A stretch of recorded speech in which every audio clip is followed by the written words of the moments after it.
Welcome to Mimi Sketchbook. Today we're going to draw a Hellebore flower.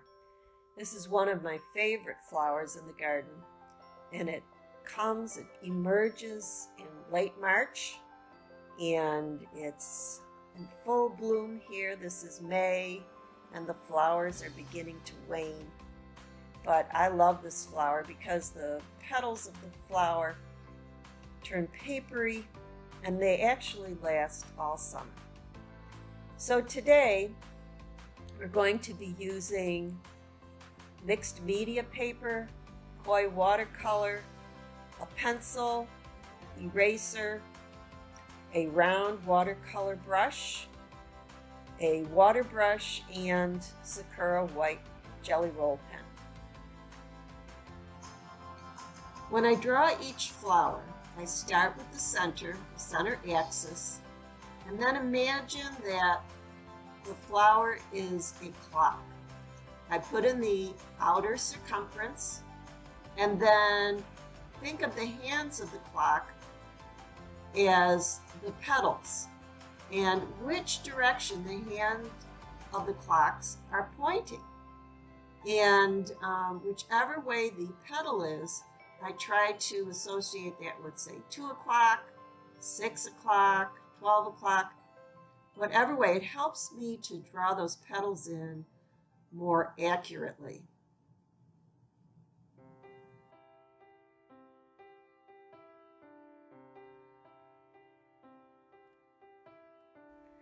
So my goal in this picture is to draw the 5 stages of these flowers. The first one that I'm drawing, the first one that blooms, is the most mature in this picture, and that's the one I'm drawing right now. And it has a pretty mature seed head right there in the very center. There's 5 lobes on it, corresponding with each of the 5 petals on the flower. Not only do I want to draw the 5 flowers, but I want to have them connected in the actual way that they grow on the stem. There's a definite pattern to the growth, and I want to get that correct. So I look at it carefully to make sure that I'm accurate with that. But I'm also wanting to think about the leaves on the flower. These leaves are beautiful. They're very distinctive. They have a twist and a turn to them. The top side is shiny. The edges are serrated. They come to a point, and they have a beautiful twist and turn to them. So I don't want to leave them out or not show them. They're quite distinctive and lovely and add a lot to the composition.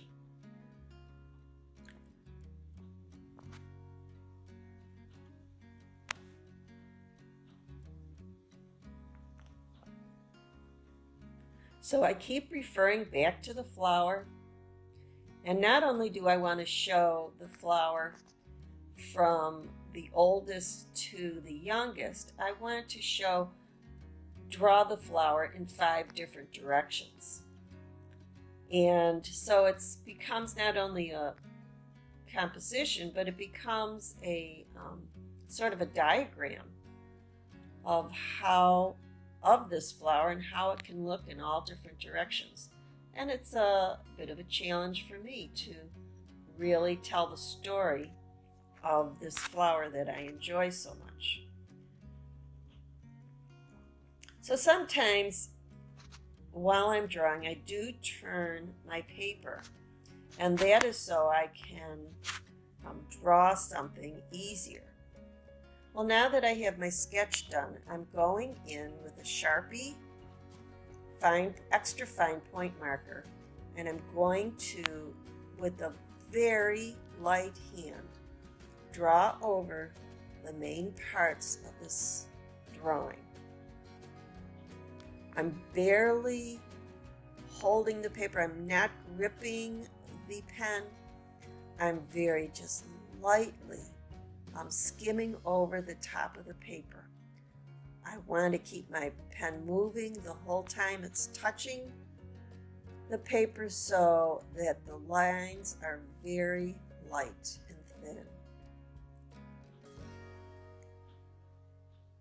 Once I get it all inked in, I'm erasing it with a kneaded eraser. And my next step is going in with my same pencil and start to put in the values. And the values help to give an object a drawing 3-dimension. The way that I create shadows, like under that seed head, I want a shadow under there. When petals overlap each other, one casts a shadow on another. Sometimes there's highlight and sometimes there's a shadow because of the way things are positioned. And I want to give as much information about the light as I can and the shape and curve of each of these petals with my highlight and with my shadow. It's very much a give and take undertaking. Where one petal or one shape overlaps another, you need to create contrast. So if on one shape it's light, I have to determine where the dark is going to be. So wherever one shape overlaps another, I need light and dark distinction. Always light and dark. And I have to build up values. So sometimes while I'm drawing, I realize I need to lighten something. So I go in with my eraser, and where I need to darken, I go over it very gently. I'm not pressing down with my pencil at all. It's very light layers. And I am drawing first one layer of value in one direction, and if I have to build it up, I change the direction of my pencil and I go over it in another direction. So I really don't see any lines because my lines are so light, and I turn the paper in the direction of my hand so that it just becomes a very soft application of pencil. And so you're not distracted with a bunch of lines. You really don't see any lines. I'm just skimming over the paper with my pencil.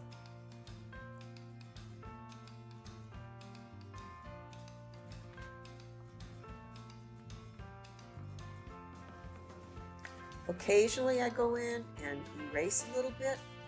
If I need to lighten it up or to sharpen up an edge, I do that with my eraser. Stems need highlight and shadow. Even though they're thin, they are round. They're cylinder. They're long like straw. And these long cylinders need highlight and shadow. So you have to look carefully where that is.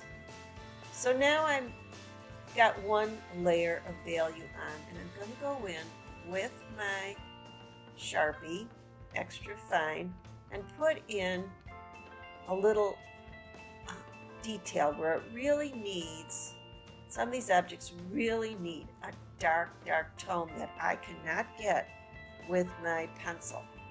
So I'm going to use little hatching lines with my Sharpie where I need some accentuation and detail. So I start where the shadow is darkest, pull away, where I want it to get lighter. So right under the flower, I'm going to start with the darkest and then pull down, and it gradually gets lighter because remember, I'm barely touching the paper. I'm not pushing the pen on the paper at all. It's just the lightest touch you can have.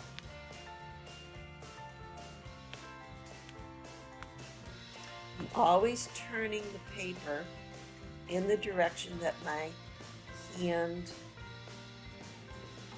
can move. It can move gracefully. There's a natural flow if you turn your hand in a certain direction, your arm, and pivot at your elbow or wherever your arm is resting on the table.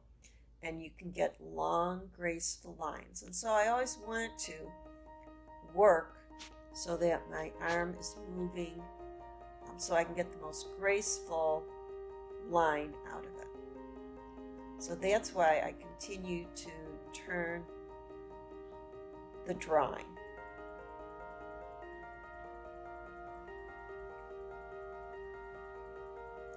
And I will continue to look and see where my picture needs a real accent, a real dark accent and contrast. Now we're not outlining everything. We did outline originally, but our outlines are going to fade into the picture. What we're really looking for is where things need dark value for them to really, I guess, frame an object. Like this leaf is framing that petal. You see how all of a sudden that petal really, you can see the form in it? And the shadow in these leaves really add a lot of depth in there.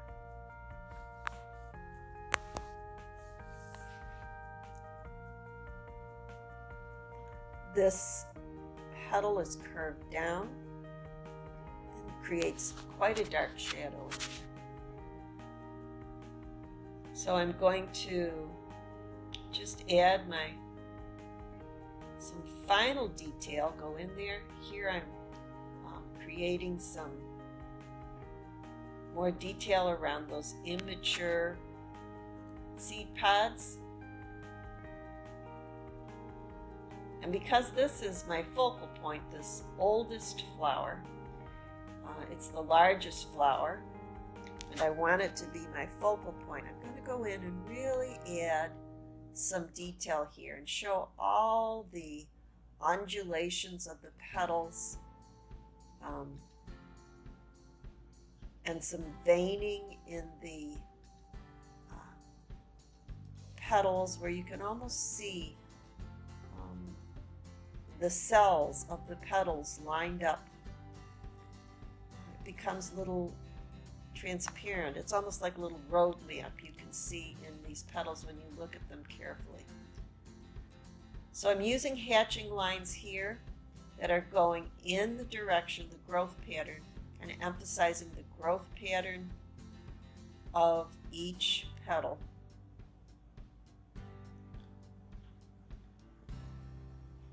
And it takes some practice to get your little hatching lines to look graceful and to merge into the flower or whatever you're drawing. So sometimes take your time and practice hatching lines. It's a very good thing for you to know. It's such an asset to your drawings.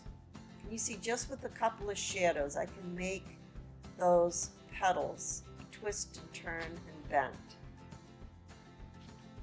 So now we're ready to paint.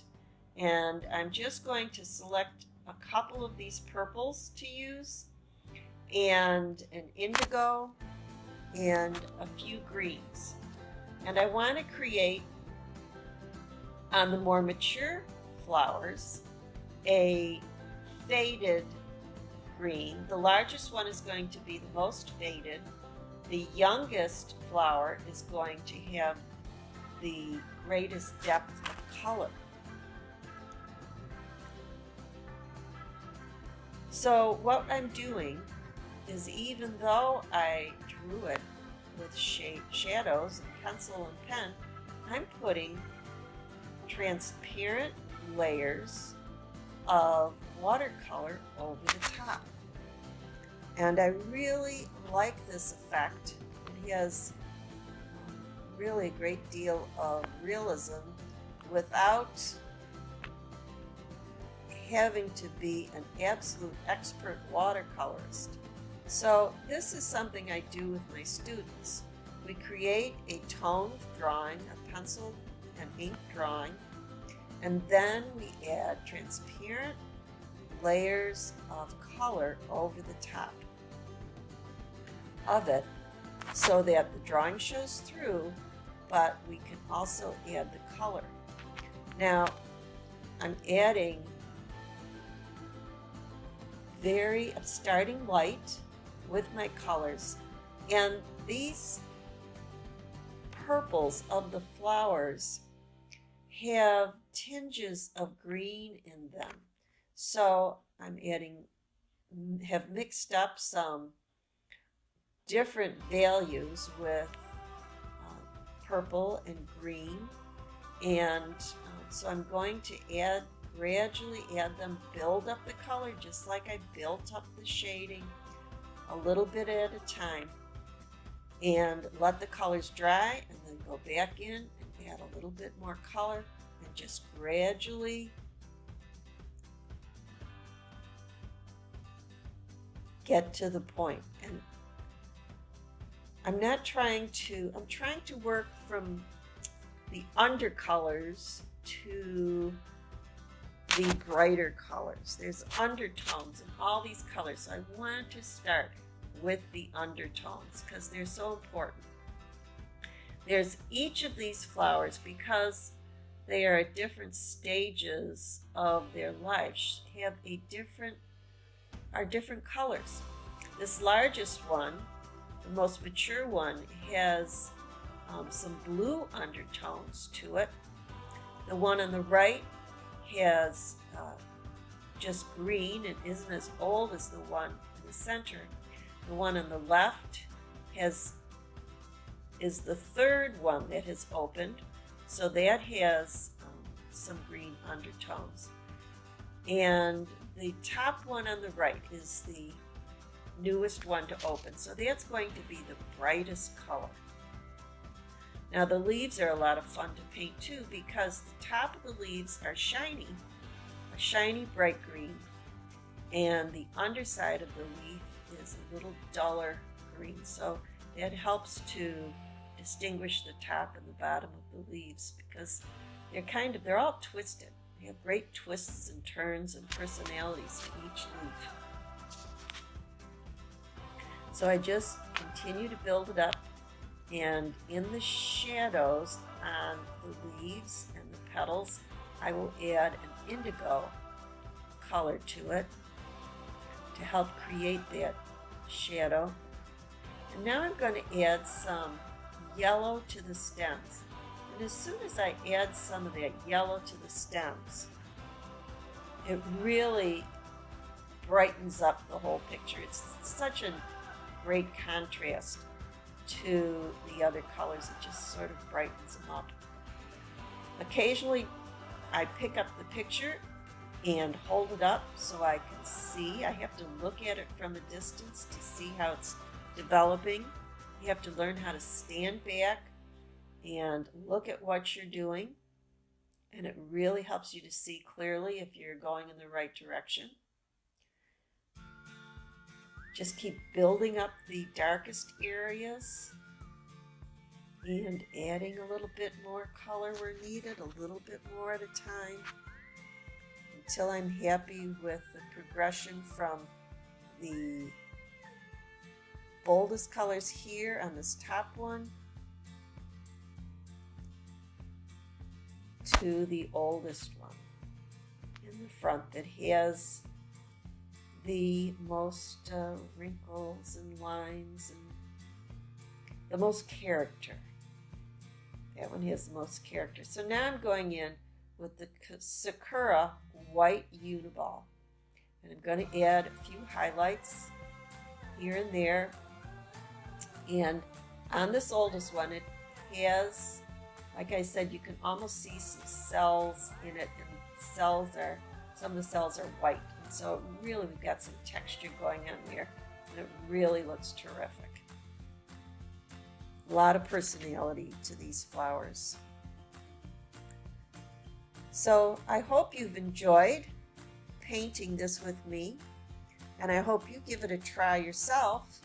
Get a flower, any flower, sit down and practice drawing it, and try this technique. Here I'm using a water brush and just some black paint, putting in the name tag for the Hellebore. It's just fun to come up occasionally with a little fancy lettering. Give it a try. It's fun to do. So here's my Helleboris, the Lenten Rose, and I hope you enjoy drawing with me here at Mimi Sketchbook. Subscribe and you'll receive notice of the next video when it comes out. And hey, you can do it. Just try. Thanks again for joining me. Hope to see you another time. Bye.